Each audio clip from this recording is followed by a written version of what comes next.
वेदशास्त्र व्युत्पत्ती, नको ज्ञानी हे दिगंत कीर्ती, नको शुष्क भजन प्रीती, प्रेमळ भक्ती पाहिजे.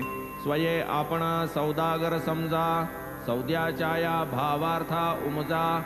फडकता श्रवणादी भक्तीची ध्वजा, ज्ञानराजा उल्हासे. घोड्याने घातल्या लेंड्या 9, सौदागर आतुरते धावला घेऊ. तैसाच नवविधा भक्तिभावू, धरिता विसावू मनाते.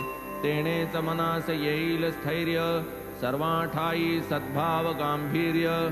त्यावीण चांचल्य हे अनिवार्य, कथिती गुरुवर्य सप्रेम.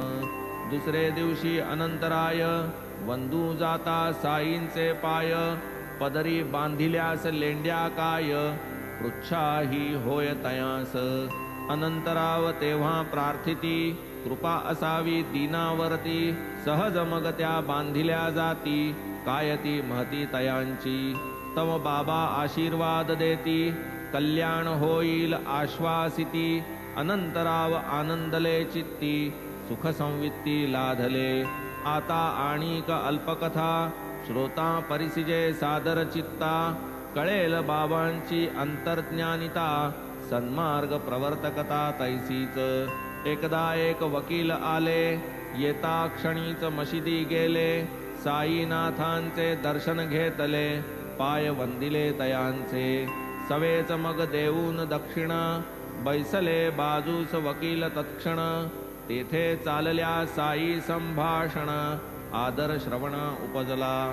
बाबा तम तिकडे मुख फिरविती, वकिलास अनुलक्षून वदती. बोलते वर्मी जाऊन खोचती, वकील पावती अनुताप. लोक तरी हो लबाड किती, पाया पडती दक्षिणाही अर्पिती. आणिक आतून शिव्याही देती, काय चमत्कृती सांगावी. ऐकून हे वकील स्वस्थ राहिले, की ते निजांतरी पूर्ण उमजले. उद्गार अन्वर्थ हे तया पटले, तात्पर्य ठसले मनासी. पुढे जेव्हा ते वाड्यात गेले, दीक्षिता लागी कथिते झाले.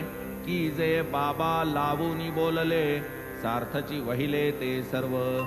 येताच मजवर झाडिला ताशेरा, तो मज केवळ दिधला इशारा. कुणाची थट्टा निंदादी प्रकारा, देईन थारा अंतरी.